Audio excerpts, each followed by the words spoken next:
Bismillahirrahmanirrahim. Assalamualaikum warahmatullahi wabarakatuh. Salam sejahtera untuk kita semua. Om Swastiastu, Namo Buddhaya, salam kebajikan, sampurasun. Rahayu Sagung Dumadi. Semoga seluruh makhluk di semesta ini, baik yang kelihatan maupun yang tidak kelihatan, di setiap ruang dan waktu, di semua tingkatan, senantiasa hidup berbahagia. Semoga kita semua yang sedang diberi izin untuk meneruskan proses belajar di ruang kehidupan ini, selalu menjadi sumber cinta, sumber sukacita, sumber kedamaian, sumber ketentraman bagi semua makhluk. Para sahabatku yang budiman, tidak terasa sekarang kita akan memasuki episode yang ke-7 dari episode Hidup yang Menakjubkan. Semoga 6 episode yang sudah didengar oleh para sahabat semua sudah memberikan perubahan kehidupan yang signifikan. Karena kalau itu benar-benar dilakukan, maka kita akan mengalami perubahan keadaan dalam kehidupan kita. Tentu saja perubahan yang diinginkan adalah perubahan ke arah yang lebih baik. Para sahabat, bersyukur saat ini kita bisa meneruskan proses belajar untuk menuju pada episode yang ke-7 dari episode Hidup yang Menakjubkan, atas izin dari semesta, atas izin Allah Subhanahu wa Ta'ala yang Maha Kuasa. Oleh karena itu, mari kita puji Allah bersama-sama membaca hamdalah. Alhamdulillahi Rabbil Alamin. Mari kita awali proses belajar ini bersama-sama hadir di sini saat ini sekarang, merasakan kehadiran Dia, karena Dia tidak pernah meninggalkan kita sedetik pun. Dia selalu membersamai kita, memenuhi seluruh kebutuhan kita, selalu mendorong dengan kekuatannya untuk menuju kepada arah yang lebih baik, karena pada gilirannya kita harus pulang kepada Dia. Oleh karena itu, mari kita sapa asma Allah dengan kelembutan dan cinta, seraya membaca basmalah. Bismillahirrahmanirrahim. Episode yang ke-7 ini saya awali dengan menghadirkan satu ayat yang sangat dahsyat dalam Al-Quran, yaitu Quran surat Ar-Ra'd, surat yang ke-13 ayat yang ke-11. A'udzubillahi minasyaitonirrajim. Bismillahirrahmanirrahim. Lahu mu'aqibatum min baini yadai min khalfihi. Bagi manusia ada akibat-akibat yang selalu mengikutinya secara bergiliran. Lahu mu'aqibatum min baini yadai min khalfihi yahfudunahu. Bagi manusia ada akibat-akibat yang selalu mengikutinya bergiliran di muka dan di belakangnya. Min amrillah, atas perintah Allah. Lalu ayat itu menyatakan innallaha la yughayyiru ma biqaumin hatta yughayyiru ma bi anfusihim. Sesungguhnya Allah tidak merubah keadaan suatu kaum sehingga mereka sendiri yang mengubah keadaan itu pada diri mereka sendiri. Kenapa saya sebut dahsyat ayat ini? Karena ayat ini intisarinya adalah menitik beratkan kepada kita bahwa yang menentukan nasib kita adalah diri kita sendiri. Allah hanya merespon apa yang kita sampaikan kepada Dia. Allah hanya merespon dengan akibat. Makanya di ayat ini Allah menyatakan lahu muaqibatun. Bagi manusia ada akibat-akibat. Tentu saja akibat itu tidak berdiri sendiri. Karena akibat itu hanya menyertai sebab. Tidak mungkin ada akibat kalau tidak ada sebab. Di ayat ini sebabnya tidak diceritakan. Yang diceritakan cuma akibatnya saja. Tapi bukan berarti bahwa kata akibat itu berdiri sendiri. Karena akibat itu hasil akhirnya saja. Tetapi sebab itulah yang menyebabkan akibat. Oleh karena itu kalau kita paham, sesungguhnya ya semesta ini diciptakan olehnya dengan hukum sebab akibat. Siapa yang menimbulkan sebab yang baik, maka dia akan menerima akibat yang baik. Dan siapa yang menimbulkan sebab yang buruk, maka dia pun akan menerima akibat yang buruk. Jadi sebetulnya semua akibat-akibat buruk yang diderita manusia bukan dari Allah, tetapi itu sebetulnya hasil buah cipta manusia itu sendiri. Allah hanya merespon apa yang disampaikan oleh manusia kepada Allah.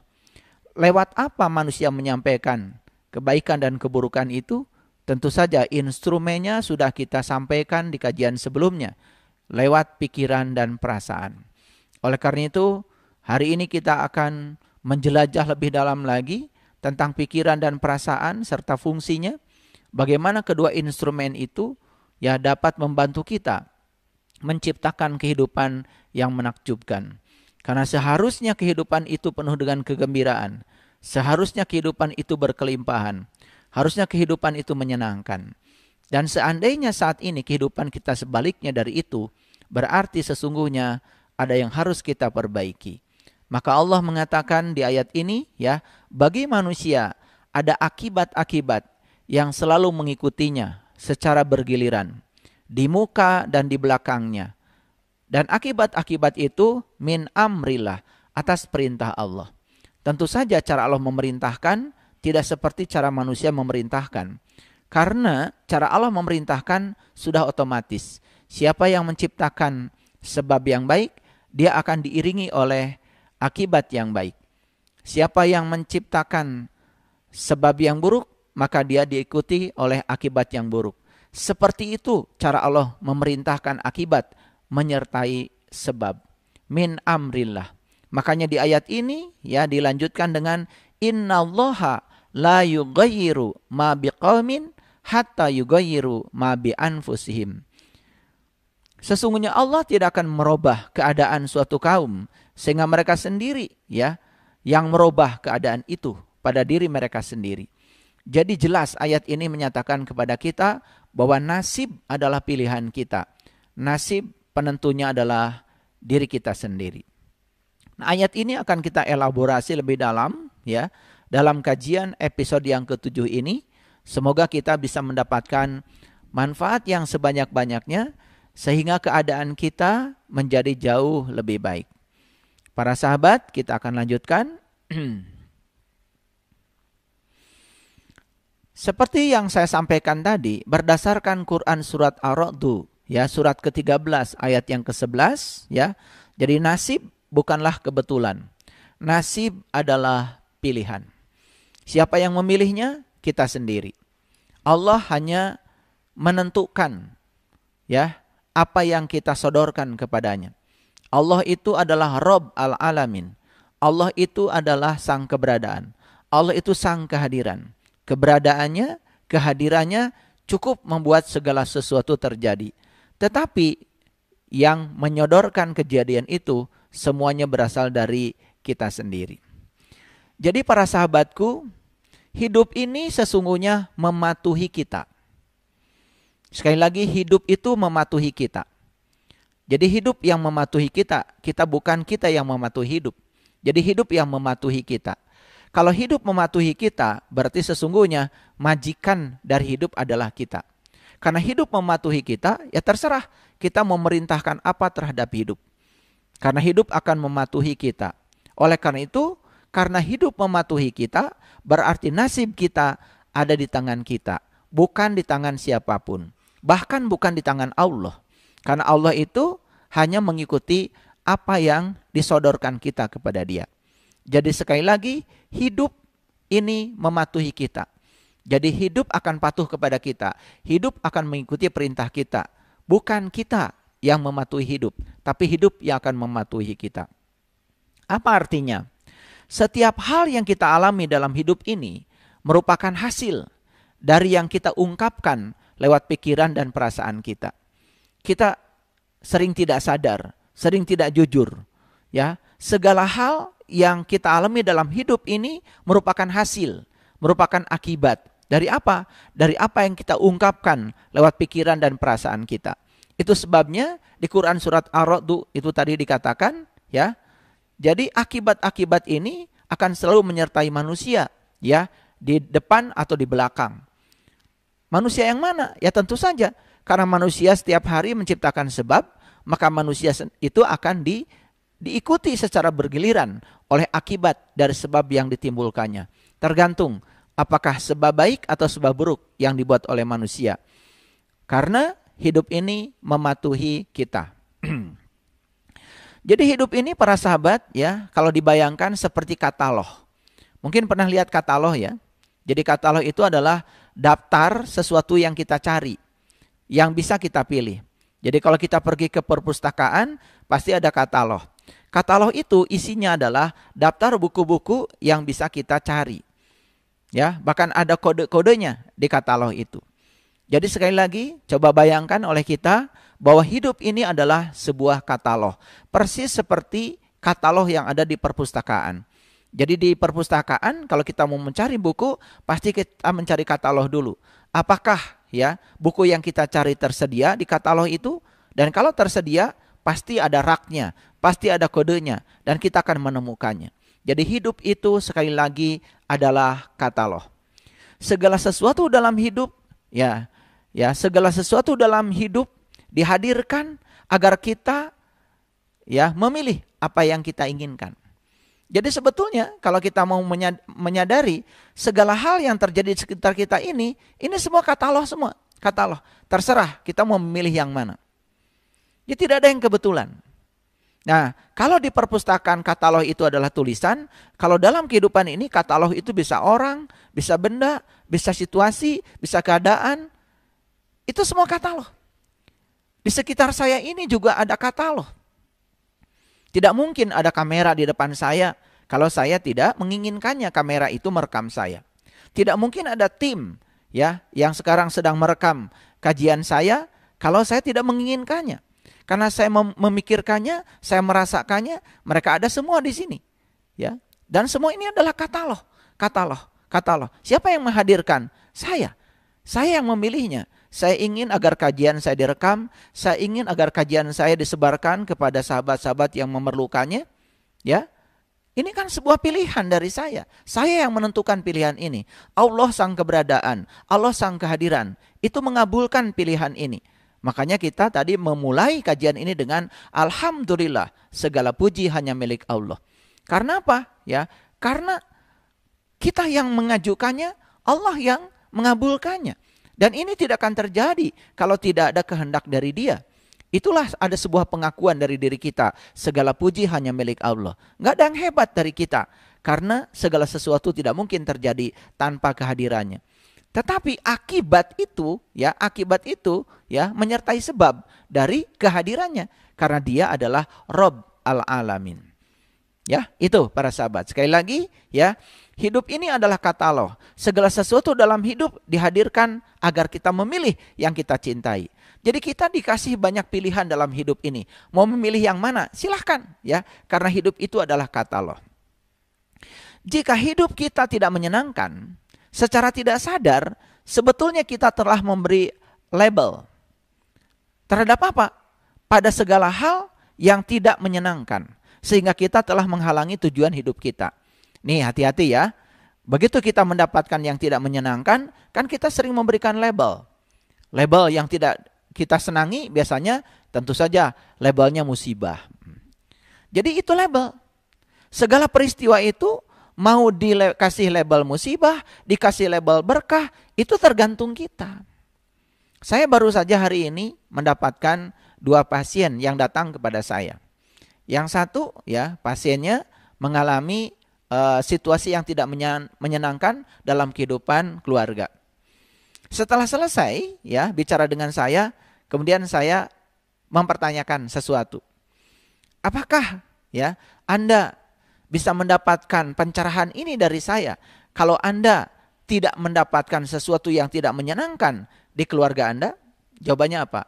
Baru terkejut sampai merebahkan badannya ke belakang kursi, sampai dia itu nangis, sabir izin nangis agak lama, baru tersadar. Karena yang mengantarkan dia bisa mendapatkan pencerahan dari saya, kan sesungguhnya situasi yang tidak dia inginkan. Cuman dia telah memberikan label pada yang tidak diinginkan itu, dan labelnya adalah musibah. Dan saat itu juga dia mengatakan, ternyata sesuatu yang tidak diinginkan yang datang kepada saya itu adalah berkah. Karena tidak mungkin katanya saya bisa datang ke rumah ini bertemu dengan saya kalau saya tidak mengalami kejadian itu. Kejadian yang kedua, ada satu keluarga yang datang ke sini membawa pasien, ya, putranya, dan mengalami stroke di usia muda. Lama berbicara dengan saya. Kemudian saya menyampaikan pencerahan bahwa sesungguhnya setiap peristiwa dalam kehidupan ini membawa pesan. Kita jangan meratapi peristiwanya, tetapi mintalah kepada Allah, pesan apa yang hendak disampaikan kepada saya lewat peristiwa ini, dan lain sebagainya. Sampai akhirnya semua merasa tersadar. Lalu balik bertanya saya, apakah kalian bisa bertemu dengan saya hari ini kalau tidak ada yang stroke ini? Baru semuanya terkejut. Oh, ternyata yang mengantarkan saya ke sini adalah hal yang tidak saya inginkan. Bukankah sesungguhnya label itu kita yang memberikannya? Kita menyebut itu musibah karena kita tidak mengerti pesan di baliknya. Bahkan bisa jadi label itu akan berubah menjadi berkah setelah kita mengerti pesan yang di baliknya. Makanya hati-hati ketika memberikan label pada sesuatu peristiwa yang tidak kita inginkan. Kenapa? Karena label itu akan menguatkan. Kalau kita beri label musibah, maka berarti kita berpandangan buruk terhadap peristiwa itu. Nah, yang buruk akan menarik yang buruk. Karena hukum tarik-menarik sudah saya jelaskan berulang kali, yang serupa akan menarik yang serupa. Like attracts like. Jadi hati-hati ya, walaupun peristiwanya kelihatannya tidak menyenangkan, jangan diberikan label buruk pada peristiwa itu. Apalagi diberi label oleh perasaan. Perasaan kita buruk terhadap peristiwa itu, apa yang akan terjadi? Perasaan buruk sudah saya gambarkan kemarin, persis seperti kuda liar. Ketika kita memberikan label, memberikan penguatan, maka seperti kita menaiki kuda dan kemudian mencambuknya, maka kita akan dibawa oleh kuda liar itu ke tempat yang lebih berbahaya. Makanya itulah yang terjadi pada kehidupan manusia. Dia sudah negatif dan dia tidak tahu cara mengatasi yang negatif. Berikutnya dia akan terus-menerus berada pada situasi yang negatif. Lalu dia tidak pernah bisa keluar dari situasi itu. Ini yang tidak pernah disadari para sahabat. Ini yang tidak pernah disadari. Jadi Quran surat Ar-Ra'd ayat yang ke-11 ini sering dibacakan banyak orang. Tetapi bagaimana cara mempraktekkan implementasi dari ayat ini? Ini yang jarang dibicarakan secara saintifik, secara ilmiah. Dan oleh itu maka saya akan berikan kajian secara saintifik supaya kita bisa mendapatkan pesan dari ini. Baik, kita teruskan. Jadi label yang kita berikan terhadap sesuatu yang tidak kita inginkan bisa jadi merupakan penghalang. Penghalang dari tujuan hidup kita. Kenapa? Karena tujuan hidup kita kan inginnya bahagia, inginnya berkelimpahan, inginnya tidak kekurangan, inginnya tidak sengsara. Tetapi semua itu dihalangi oleh label kita sendiri. Oke, kita teruskan. Jadi kita mesti ingat bahwa tujuan hidup kita itu adalah mencintai, kegembiraan, Oleh karena itu, tujuan hidup kita cuma satu. Kita ingin dihadiri segala hal yang kita inginkan. Kita ingin didatangi segala hal yang kita cintai. Oleh karena itu maka kita harus memilih berbagai hal yang kita cintai. Dan kita harus meninggalkan segala hal yang kita cintai. Bagaimana cara memilihnya? Perhatikan saya. Sekalipun peristiwanya memang kelihatannya sementara buruk menurut pandangan kita, tapi perasaan kita jangan buruk terhadap peristiwa itu. Kenapa demikian? Karena ketika kita memilih perasaan buruk, berarti kita memperburuk situasinya. Berarti kita gagal meninggalkan segala hal yang kita cintai. Sekaligus juga kita gagal untuk meraih segala hal yang kita cintai. Jadi sekarang Tugas kita apa? Pilih yang kita cintai. Pilih yang kita mau. Pilih yang kita inginkan. Yuk, saya ambil contoh yang sederhana. Lagi kita di jalan misalkan, apakah itu naik mobil, atau naik angkutan umum, atau naik sepeda motor. Misalnya, tiba-tiba mobil yang kita impikan melesat di jalan. Saya ingin bertanya kepada para sahabat. Kira-kira mobil itu bisa melesat di jalan di hadapan kita kebetulan atau tidak? Tentu saja jawabannya tidak ya. Karena apa? Karena di alam semesta ini tidak ada yang kebetulan. Tidak ada yang kebetulan. Semua ya by design. Semua ya sudah direncanakan oleh semesta. Ketika mobil itu melesat di jalan, pesannya apa? Itu artinya hidup sedang menyodorkan mobil itu kepada kita. Jadi apapun yang terjadi tadi, ya saya bilang, ya apapun yang terjadi itu adalah katalog. Katalog yang sedang disodorkan kepada kita. Yuk, sekarang saya mau bertanya. Ketika mobil impian itu melesat di jalan, sekarang sudah tahu ilmunya ya. Artinya hidup sedang menyodorkan mobil itu kepada kita. Sedang memberikan katalog. Yang namanya katalog itu kan baru dibaca. Kita mau milih yang mana coba? Apakah kita memilih mobil itu menjadi milik kita? Atau memilih mobil itu tidak menjadi milik kita? Kalau memilih mobil itu menjadi milik kita, berarti kita ya sudah memilih yang kita inginkan. Kalau memilih mobil itu tidak hadir kepada kita, memilih yang tidak kita inginkan. Bagaimana cara memilihnya? Tergantung pikiran dan perasaan kita. Kalau pikiran dan perasaan kita membatasi, nggak mungkin mobil itu milik saya. Nggak mungkin saya bisa menaiki mobil itu. Malah justru kita punya perasaan iri. Wah, jangan-jangan tuh orang yang naik mobil itu, ya hasil ini, hasil itu, malah berpikiran buruk terhadap orang lain. Begitu kita, ya memasuki ketiadaan cinta, atau memasuki kondisi buruk dari pikiran dan perasaan kita, berarti kita sedang meniadakan cinta itu sendiri. Apa yang terjadi? Jangan pernah berharap mobil itu akan menjadi milik kita. Tapi kalau kita bisa mengungkapkan cinta terhadap itu, bahkan bisa merasakan seakan-akan kita sudah ada di mobil itu, bahkan bisa merasakan sekarang bagaimana kebahagiaan dari orang yang sedang mengendari mobil itu. Merasakan kebahagiaan yang sedang mereka rasakan. Apa yang akan terjadi? Berarti kita sudah memilih. Itu mobil belum menjadi milik kita. Tetapi kita sudah memilih dari katalog itu bahwa itu adalah pilihan saya. Yuk sekarang kita tanya pada diri kita sendiri. Jujur ya, jujur. Ketika melihat gedung bagus, rumah bagus, apa pikiran dan perasaan kita? Positif atau negatif? Kalau negatif, wah nggak mungkin saya punya rumah sebesar itu, uang dari mana? Nggak mungkin saya bisa memiliki rumah sebesar itu, gimana caranya? Dan kita membatasi diri kita. Berarti kita sedang menolak ya apa yang disodorkan oleh katalog itu. Saya selalu percaya. Kalau saya jalan-jalan ya ke perumahan yang bagus, saya menyadari sekarang kalau semua yang saya lihat itu adalah katalog, saya boleh memilihnya. Atau ketika saya melihat pemandangan yang indah, negara-negara yang indah, saya percaya kalau saya tidak mungkin bisa membuka itu tanpa izin dari semesta. Berarti itu saya sedang memilih dari katalog saya. Ya. Nah, jadi tergantung bagaimana perasaan kita terhadap mobil itu. Perasaan kita terhadap mobil yang melesat tadi sangat menentukan. Jika kita merasakan cinta dan kita mengungkapkan kekuatan positif terhadap mobil itu, berarti kita sedang menarik mobil itu. Nah, ini hanya satu contoh sahabat. Tentu saja banyak contoh-contoh yang lain. Ya, contoh yang lain. Misalnya, kita melihat orang lain mengendarai mobil yang bagus. Tapi kita merasa cemburu.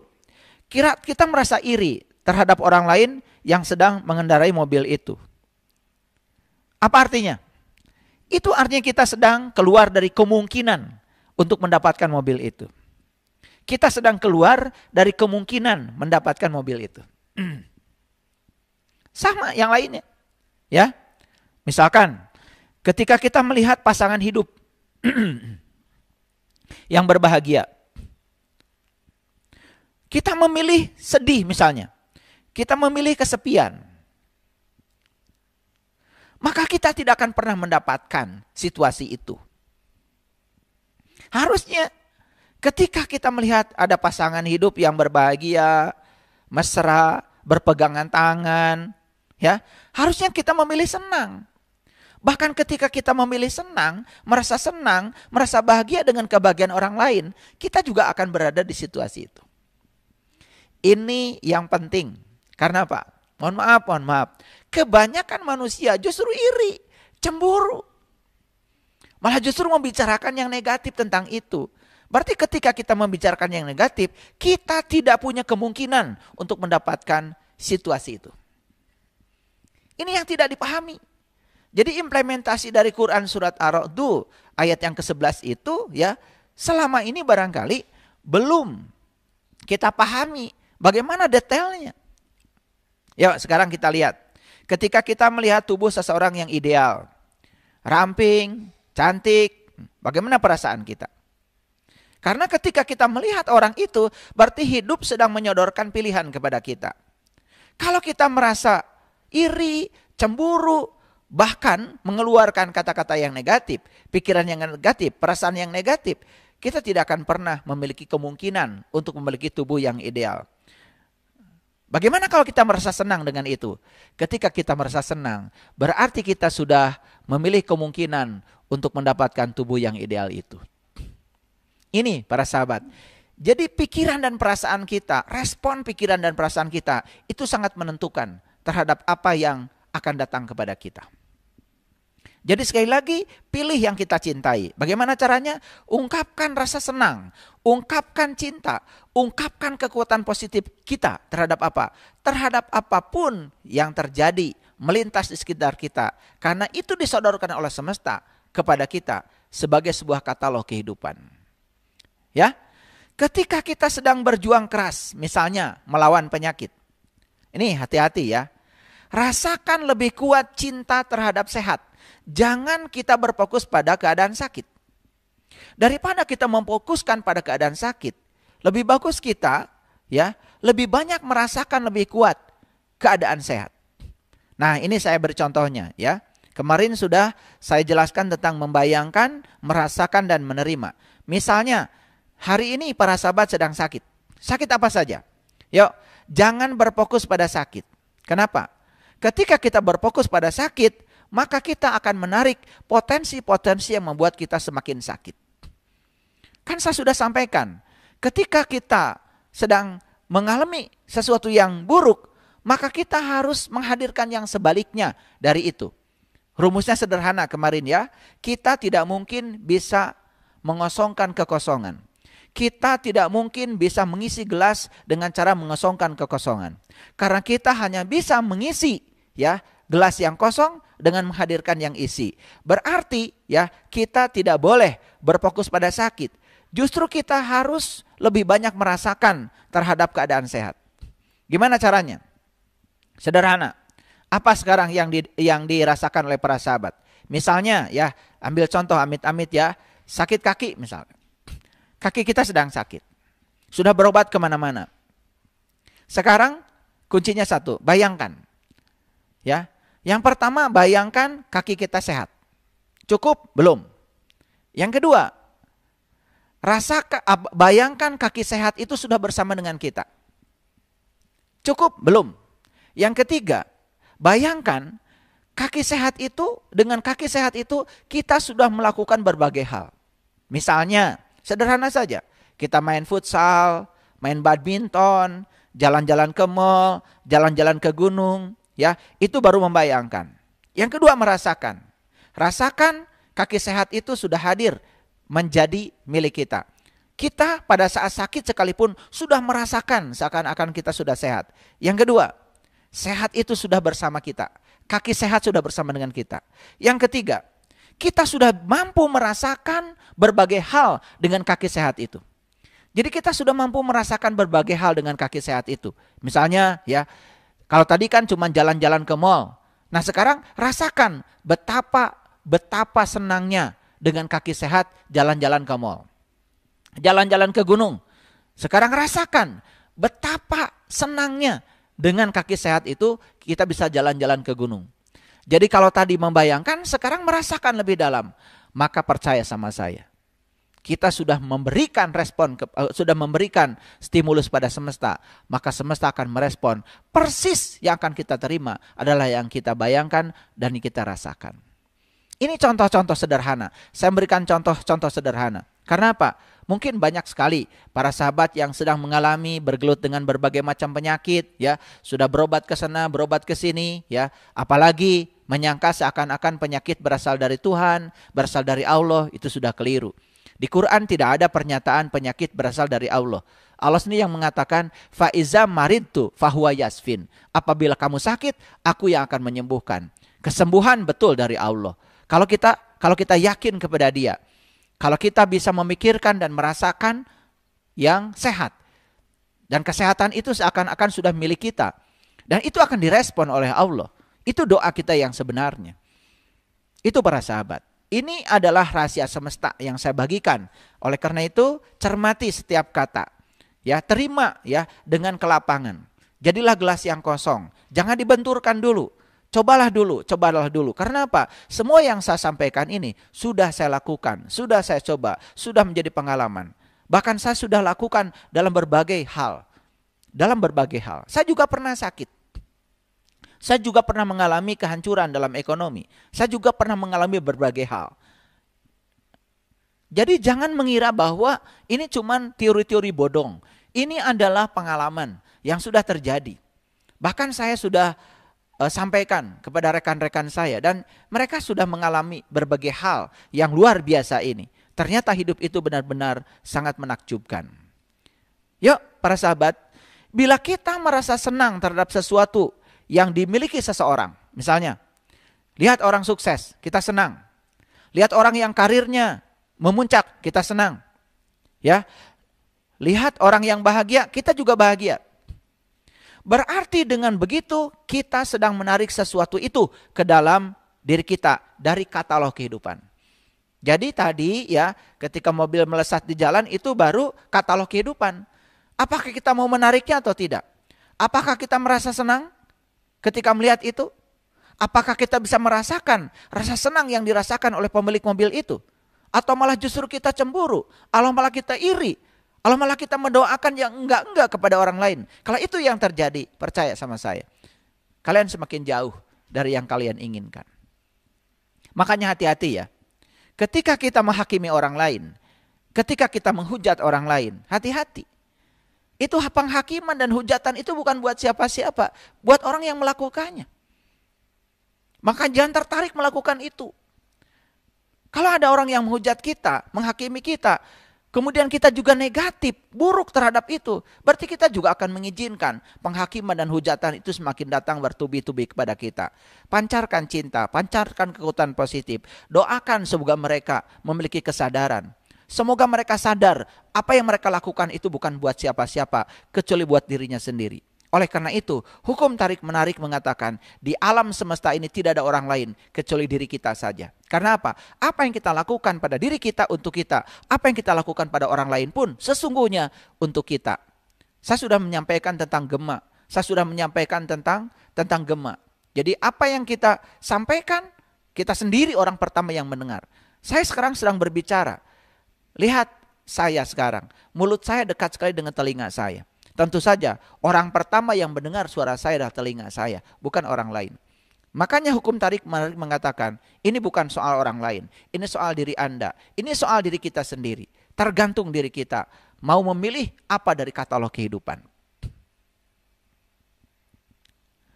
Bila kita berjumpa dengan orang-orang yang memiliki kualitas-kualitas yang kita inginkan, misalnya kita berjumpa dengan orang cerdas, rupawan, berbakat, dan lain-lain, coba, bagaimana respon pikiran dan perasaan kita?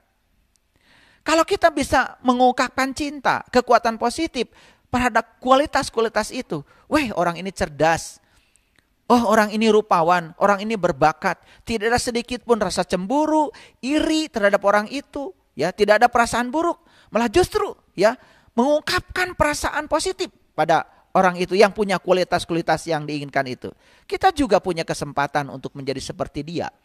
Yang penting kita jangan pernah mengatakan, saya tidak mungkin seperti dia. Betul, kita tidak usah menjadi siapapun. Kita harus menjadi diri kita sendiri. Tapi kita punya peluang yang sama untuk menjadi apapun dalam hidup ini. Bila kita ingin punya anak, ini mohon maaf, yang belum punya anak, ya, sudah mencoba sejak lama, ya, ikhtiar ke sana kemari, ya, coba berikan cinta dan timbulkan rasa senang setiap kita melihat orang tua bersama anak. Jadi kalau ada orang tua yang lewat bersama anak, coba tumbuhkan rasa cinta, tumbuhkan rasa cinta, tumbuhkan kekuatan positif. Bahkan kita sudah bisa merasakan kesenangan yang sedang dirasakan oleh orang tua yang punya anak itu. Kita sudah memilih dari katalog kehidupan. Tetapi kalau kita melihat mereka, ya, bergandengan tangan orang tua dengan anaknya, malah kita memilih depresi, malah kita memilih perasaan yang buruk. Percaya sama saya, kita semakin jauh. Tidak mungkin kita dititipi anak. Jadi rumusnya sederhana, kita harus merasakan senang yang sama. Ini rumus ya, kita harus merasakan senang yang sama. Jadi kita harus bisa merasakan perasaan yang sama senangnya dengan mereka yang mendapatkan kesenangan. Sama senangnya ya dengan mereka yang mendapatkan kesenangan. Dan memberikan respon positif, memberikan cinta, memberikan kekuatan positif kepadanya.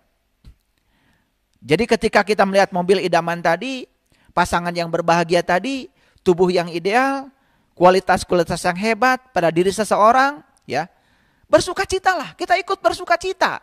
Bersukacita bukan depresi, bukan iri, bukan cemburu.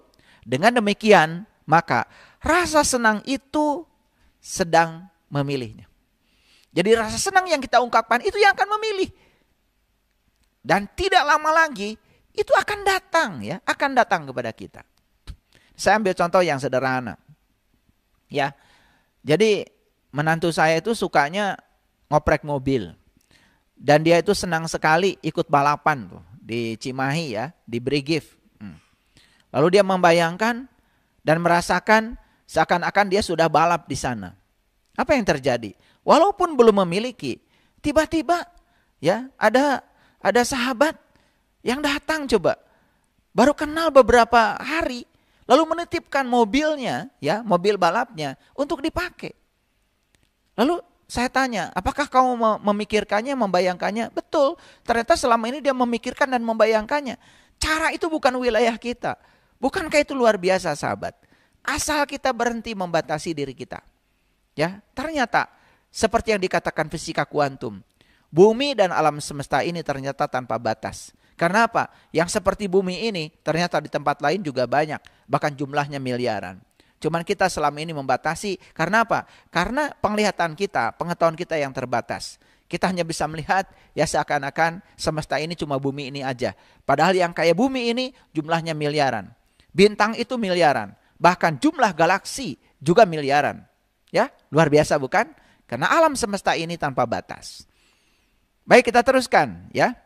Segala sesuatu dalam hidup ini sedang menyodorkan diri kepada kita untuk memilih apa yang kita cintai atau apa yang kita tidak cintai. Tetapi hanya cinta yang dapat membawa berbagai hal yang kita inginkan. Jadi hidup ini terus tiap hari menyodorkan segala sesuatu, ya, menyodorkan diri kepada kita. Nah, terserah kita. Kita mau memilih yang kita cintai atau memilih yang kita tidak cintai, itu pilihan ada pada diri kita, ya. Jadi katalog kehidupan itu memuat berbagai hal, baik yang tidak kita sukai maupun yang kita sukai, ya. Jangan ungkapkan perasaan buruk, terutama kepada yang kita tidak sukai. Karena apa? Dengan begitu berarti kita telah memilihnya. Nah, ini yang tidak dipahami kebanyakan orang. Ketika kita mengungkapkan perasaan buruk terhadap yang kita tidak sukai, ingat, itu kita sudah memilihnya. Jadi ketika kita mengungkapkan perasaan buruk terhadap yang tidak kita sukai, itu berarti kita telah memilihnya. Kan itu tidak disadari oleh kebanyakan orang. Nah, termasuk, ya, bahayanya penghakiman. Cobalah, hakimi saja seseorang dan anggap orang itu buruk. Berarti kita sedang mengundang yang negatif ke dalam kehidupan kita. Padahal orang yang dihakimi buruk oleh kita kan belum tentu buruk. Itu hanya penghakiman kita, hanya berdasarkan referensi dan pikiran kita sendiri. Tetapi yang jelas, orang yang kita hakimi belum tentu buruk, tapi kita sudah mengungkapkan perasaan buruk, otomatis kita akan menarik hal buruk dalam kehidupan kita. Jadi rasa iri, cemburu terhadap yang dimiliki seseorang sama dengan menolak untuk hadirnya yang dimiliki oleh orang itu. Jadi kalau kita iri, cemburu pada orang yang rumahnya bagus, kita tidak akan pernah punya rumah bagus selamanya.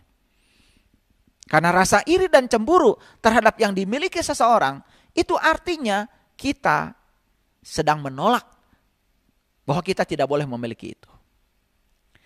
Inilah keajaiban yang setiap kali terjadi pada mereka yang benar-benar mencintai. Ingat ya, saya sudah menjelaskan, ada cinta, ada mencintai. Cinta itu kekuatan positif, mencintai berarti mengungkapkan kekuatan positif. Lewat apa? Lewat pikiran dan perasaan kita.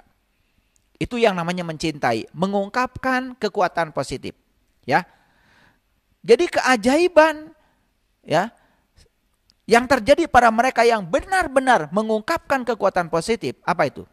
Makin banyak yang mereka berikan, makin banyak yang mereka miliki.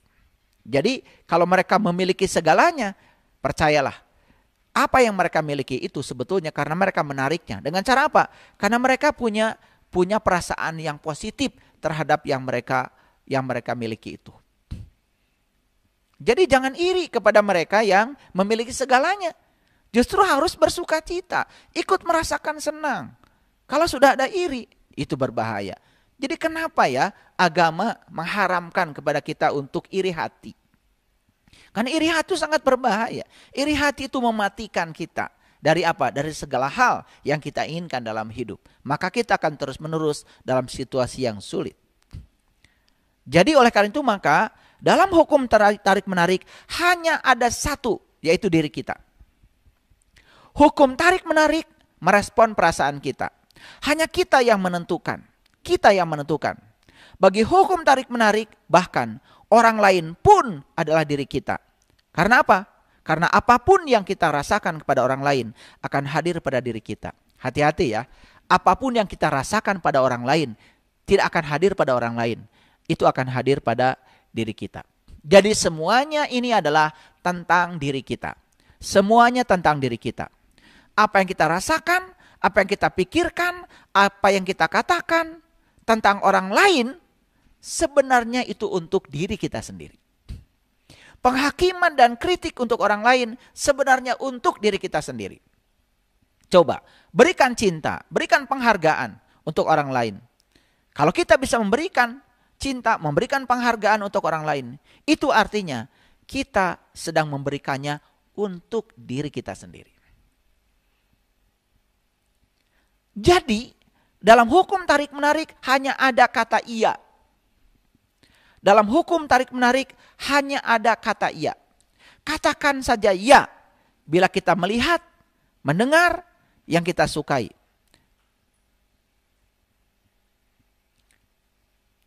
Apakah kita memilikinya atau tidak, itu tidak terlalu penting. Tapi katakan iya terhadap apa yang kita sukai. Seperti tadi contoh menantu saya. Dia tidak memiliki mobil itu, tetapi menikmatinya. Bahkan mau dibalikan, udah pakai aja. Kan itu hukum tarik-menarik. Karena dia mengatakan iya. Coba, berpalinglah dari berbagai hal yang kita tidak cintai. Dan jangan berikan perasaan. Jadi dengan cara tidak memberikan perasaan terhadap yang kita tidak sukai, berarti kita sedang berpaling dari yang tidak kita sukai itu. Jangan katakan tidak kepada yang tidak kita cintai, karena itu akan mendatangi kita. Jadi ketika kita mengatakan tidak, berarti kita menolak yang tidak kita cintai.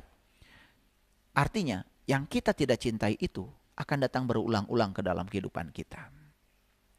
Jadi mengatakan tidak kepada yang tidak kita cintai berarti merasakan ketidaksenangan terhadap itu.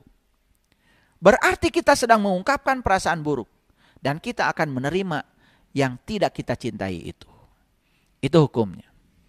Jadi jangan katakan tidak. Kita tidak boleh mengatakan tidak pada apapun. Karena ketika kita mengatakan saya tidak menginginkannya. Ketika mengatakan saya tidak menginginkannya, hukum tarik-menarik memahami, berarti kita sedang mengatakan iya. Jadi ketika kita mengatakan saya tidak menginginkannya, justru hukum tarik-menarik memahaminya kita sedang mengatakan iya. Contoh sederhana para sahabat, lalu lintas hari ini sangat menyebalkan. Berarti kita sedang mengatakan tidak, bukan? Pada yang kita tidak inginkan. Itu artinya kita menginginkan lalu lintas menyebalkan terus bagi kita. Pelayanannya kok buruk sekali, itu protes. Ya. Di sini bising sekali. Itu kan semua hal yang tidak kita inginkan. Kalau kita mengatakan tidak, berarti kita sedang menolaknya. Menolaknya berarti mengatakan iya. Karena kita sedang mengungkapkan perasaan buruk terhadap yang kita tidak sukai itu, berarti kita sedang menariknya. Wah, ini rahasia yang luar biasa ya. Karena banyak sekali yang tidak tahu rahasia ini, ya. Dan sekarang saya bagikan. Semoga kita secara cermat bisa pelan-pelan memahami dan kemudian menerapkannya dalam kehidupan. Berarti ya kita sedang mengatakan iya kepada semua itu. Dan semua itu akan memasuki hidup kita. Jadi ketika kita mengatakan lalu lintas sangat menyebalkan dan kita memberikan perasaan buruk, pelayanannya benar-benar buruk, di sini bising sekali, terus mengungkapkan perasaan buruk. Berarti kita sedang mengatakan iya terhadap semua yang tidak kita inginkan itu. Dan itu jangan dikira loh, itu akan memasuki kehidupan kita. Jadi sekarang coba kita introspeksi diri ya. Kenapa banyak sekali ya hal yang tidak diinginkan datang kepada saya? Jangan-jangan hal yang tidak diinginkan itu oleh kita sering ditolak. Dan kita mengatakan tidak pada itu.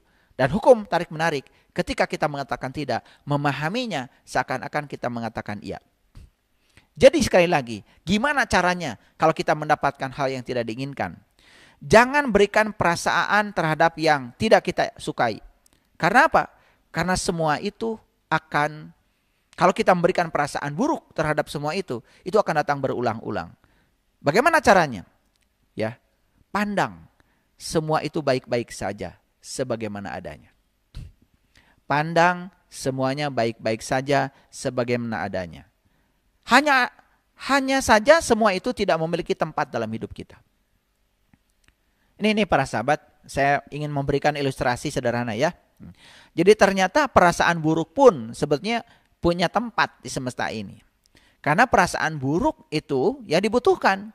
Bagaimana kita bisa merasakan perasaan baik kalau kita tidak pernah merasakan perasaan buruk? Ya, jadi sebetulnya perasaan buruk pun punya tempat. Jadi ketika kita ya berada pada situasi di mana kita mendapatkan hal yang tidak kita sukai, maka sikap kita apa? Semua itu baik-baik saja, sebagaimana adanya. Ya.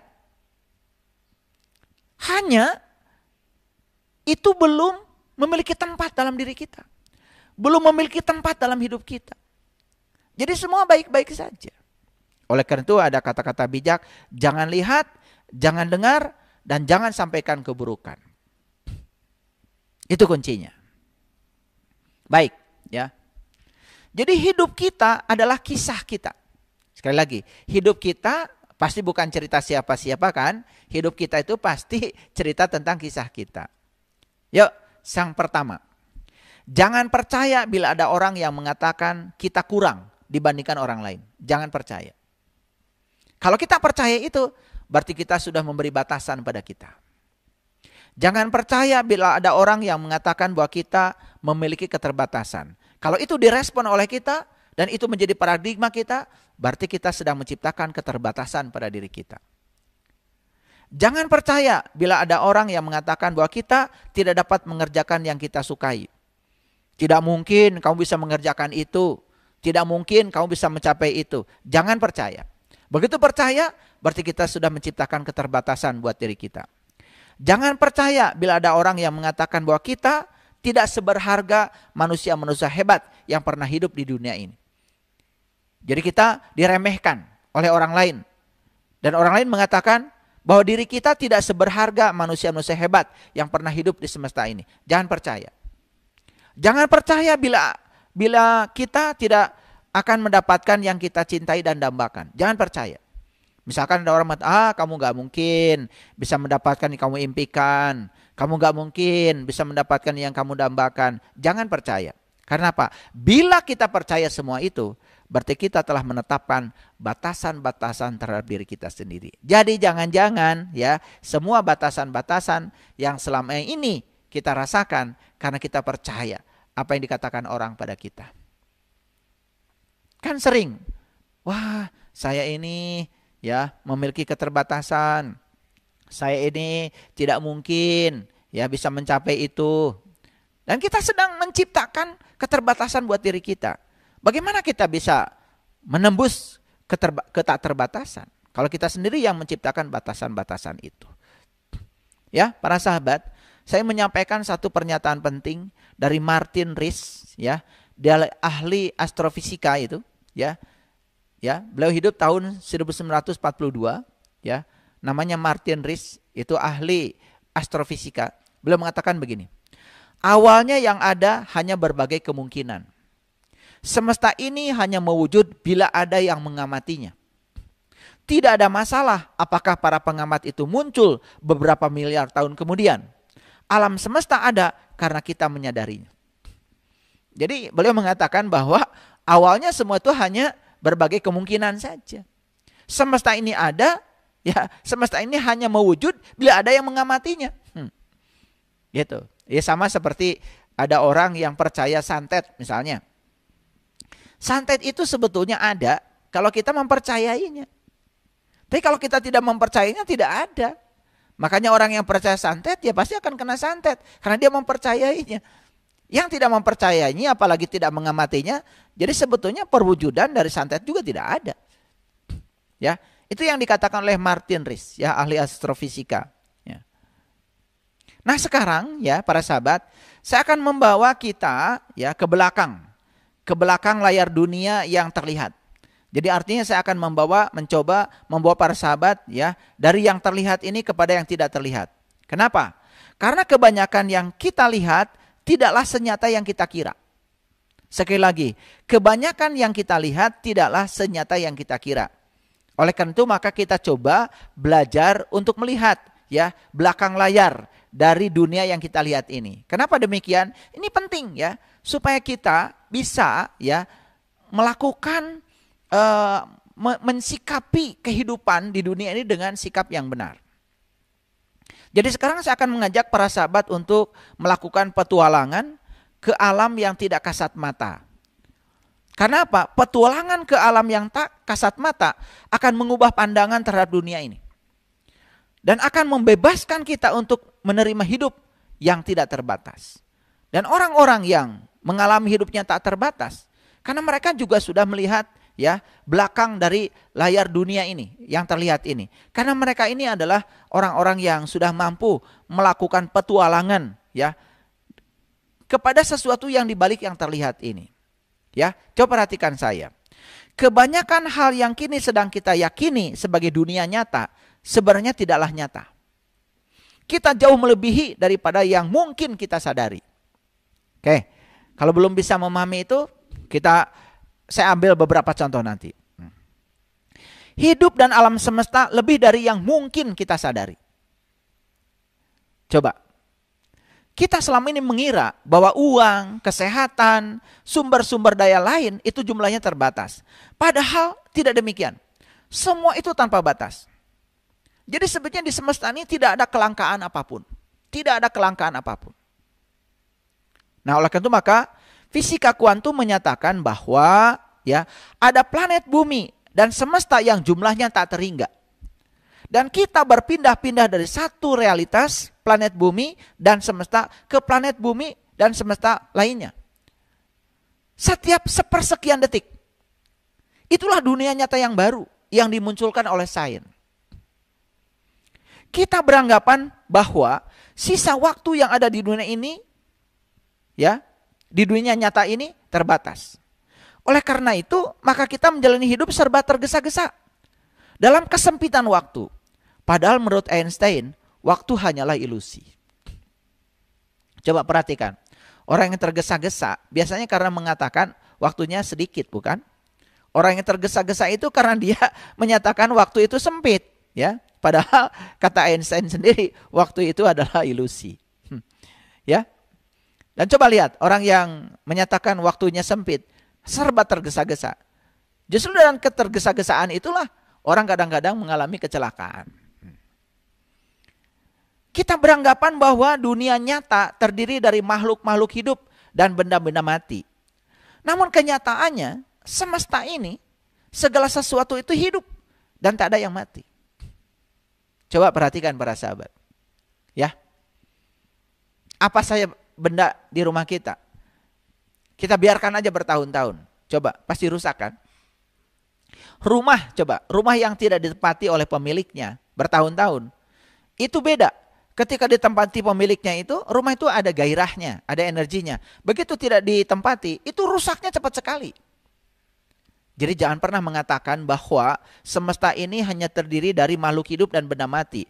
Karena menurut fisika kuantum, segala sesuatu itu hidup dan tak ada yang mati. Jadi jangan pernah mengatakan, ya, melihat benda seperti ini yang tidak bergerak itu mati. Karena apa? Sebetulnya di benda itu ada yang namanya atom. Dalam atom ada yang namanya elektron. Dan benda ini bisa berikatan, ya, satu atom dengan atom yang lainnya, atau satu molekul dan molekul yang lainnya. Justru karena elektron bergerak terus mengelilingi inti. Jadi kalau kita belajar, ya, apa itu, fisika partikel, kita akan mengetahui rahasia itu. Ya, ternyata semua itu bergerak sebetulnya. Bahkan air yang kelihatan seperti diam di gelas, sebetulnya molekul-molekulnya tidak pernah diam. Dia itu sibuk sekali. Buktinya apa? Buktinya kalau kita masukkan gula, masukkan garam, dia bisa larut dalam air itu. Ya. Jadi, sekarang orang sudah sampai pada kesadaran bahwa segala sesuatu di dunia ini hidup dan tak ada yang mati. Nah, kita selama ini percaya bahwa dunia ini nyata. Kita selama ini percaya bahwa dunia ini nyata. Karena apa? Karena kita melihat segala sesuatu yang kita lihat di layar depannya.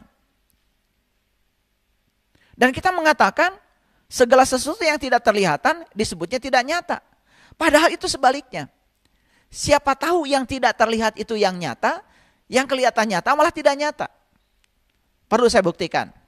Ayo sekarang lihat saya semuanya. Para sahabat coba, pernah melihat warna? Misalkan warna merah. Saya mau nanya, apakah warna merah itu nyata atau tidak nyata? Pasti kita akan mengatakan warna merah itu nyata. Padahal sebetulnya, ya, warna merah itu tidak nyata. Yang nyatanya itu warna yang diserap oleh benda. Jadi semua warna itu diserap oleh benda. Karena setiap benda itu menyerap warna. Dan yang tidak diserap oleh benda itu yang dipantulkan oleh benda. Yang tidak dimiliki warna itu oleh benda. Itu yang disebut dengan warna yang disebut nyata. Ini contoh ya. Saya menggunakan baju warna ungu. Dan pasti para sahabat kalau tanya, warna baju saya apa? Ungu. Apakah ungu ini nyata? Pasti akan mengatakan ungu ini nyata. Padahal sebetulnya yang nyata itu yang diserap oleh kain. Yang tidak diserap oleh kain, ini yang tidak nyata. Karena tidak diserap ini yang ungu.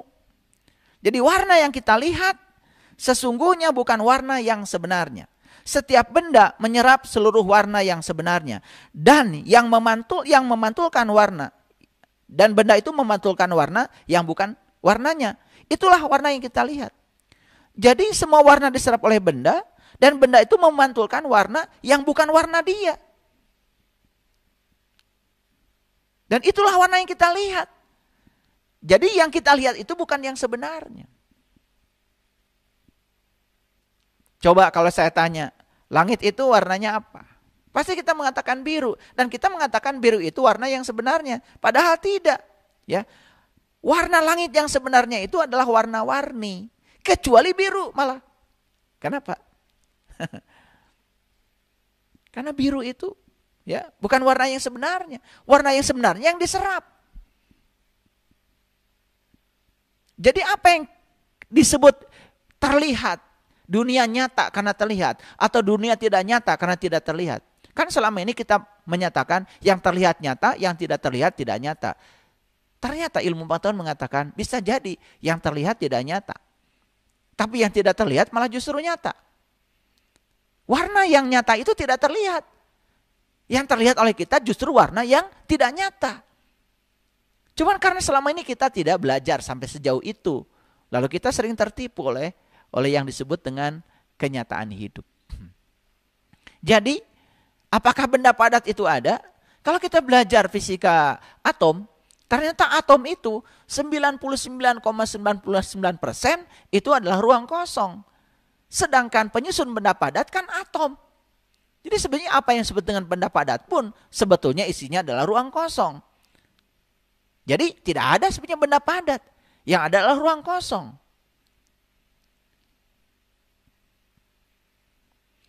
Seorang yang bijak adalah mereka yang mengetahui bahwa dunia ini tak lain hanyalah ilusi.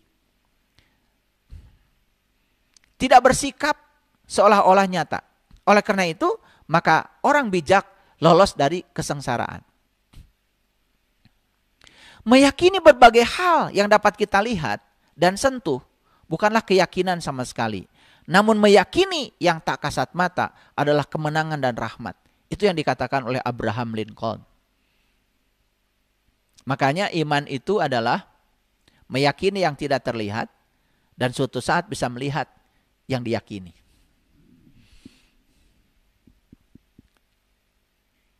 Jadi kisah tentang keterbatasan telah diturunkan dari generasi ke generasi, ya, dalam sejarah kemanusiaan.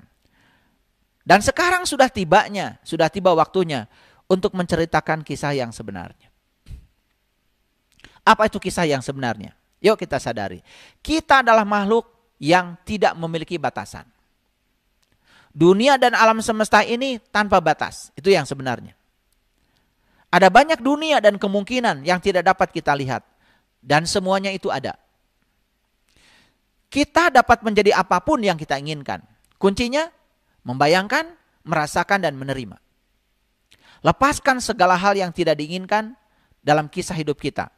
Dan pertahankan segala hal yang kita inginkan. Bila kita mempertahankan berbagai hal negatif dari masa lalu, berarti kita terus-menerus menaruhnya dalam kisah kita setiap kali kita mengingatnya. Dan semuanya akan kembali ke dalam gambar-gambar hidup kita sekarang. Makanya orang-orang yang selalu menarik masa lalu, maka dia sebetulnya sedang menggambar masa lalu di kehidupan yang sekarang. Tidak akan ada selesai-selesainya. Lepaskan yang kita tidak sukai. Lepaskan semua hal yang tidak kita sukai di masa lalu. Dan pertahankan segala hal yang kita sukai. Caranya apa? Sudah saya kasih tahu. Jangan diberi perasaan. Jangan dibeli perasaan buruk apalagi. Berikan perasaan positif. Kita tidak usah menggali hal-hal negatif dari masa lalu. Jangan menaruhnya dalam hidup kita saat ini. Para sahabat, ada satu kekuatan dahsyat. Dan kekuatan itu abadi. Dan tidak dapat dijelaskan. Yang mendorong kita ke depan. Namun, sementara kita semua didorong, banyak yang tetap berpegangan dan melihat ke belakang. Secara tidak sadar mereka menentang kekuatan ini. Jadi sebetulnya orang-orang yang kehidupannya saat ini tidak menyenangkan. Karena dia saat didorong oleh kekuatan dahsyat ini. Kekuatan yang abadi ini. Yang tidak bisa dijelaskan ini. Dia malah justru berpegangan dan melihat ke belakang. Jadi orang-orang yang hari ini tidak menyenangkan kehidupannya. Karena dia sesungguhnya menentang kekuatan yang mendorong itu. Yuk, jika kita terus-menerus menceritakan kisah diri sendiri, apalagi kita mengatakan sebagai korban, gambar-gambar itu akan terpampang berulang-ulang dalam hidup kita. Bila kita terus-menerus menyimpan kisah bahwa kita tak sepandai orang lain, tak semenarik orang lain, tidak seberbakat orang lain, kita akan menjadi seperti itu selama-lamanya. Yuk kita sekarang lepaskan yang kita tidak sukai. Bila kita mengisi hidup kita dengan cinta, kita akan menemukan bahwa rasa bersalah, kebencian, dan perasaan negatif akan menjauhi kita. kita akan mulai mengisahkan kisah paling hebat yang pernah diceritakan. Dan kekuatan cinta akan menerangi hidup kita dengan gambar-gambar dan kisah nyata tentang hidup kita yang menakjubkan. Cinta adalah kekuatan tertinggi di bumi ini. Kekuatan yang menaklukkan segala sesuatu. Imajinasi lebih nyata ketimbang dunia yang kita lihat. Karena dunia yang kita lihat justru berasal dari apa-apa yang dibayangkan dan diyakini di masa lalu. Bukankah semua yang sedang terjadi di kehidupan sekarang ini adalah hasil imajinasi dari masa lalu? Termasuk produk-produk teknologi yang kita nikmati saat ini. Bukankah itu hasil imajinasi dari masa lalu? Apa yang kita yakini dan rasakan sebagai nyata, itulah yang akan mewujud ke dalam hidup kita. Jadi oleh karena itu, rumusnya sederhana. Kalau kita menginginkan sesuatu dan kita sudah mampu memikirkan, membayangkan dan merasakan yang kita inginkan seolah-olah sudah nyata dalam kehidupan kita, maka itu akan menjadi kenyataan dalam kehidupan kita. Inilah episode yang ke-7, hidup yang menakjubkan. Kalau para sahabat bisa menangkap seluruh kata-kata yang saya sampaikan di episode yang ke-7 ini dan mempraktekannya dalam kehidupan, percayalah pada saya, kita akan mulai keluar dari kehidupan yang menyengsarakan, banyak konflik, dan kita akan memasuki kehidupan yang banyak menggembirakan, menyenangkan, penuh sukacita, dan kita akan menemukan kehidupan yang menakjubkan. Terima kasih. Assalamualaikum warahmatullahi wabarakatuh.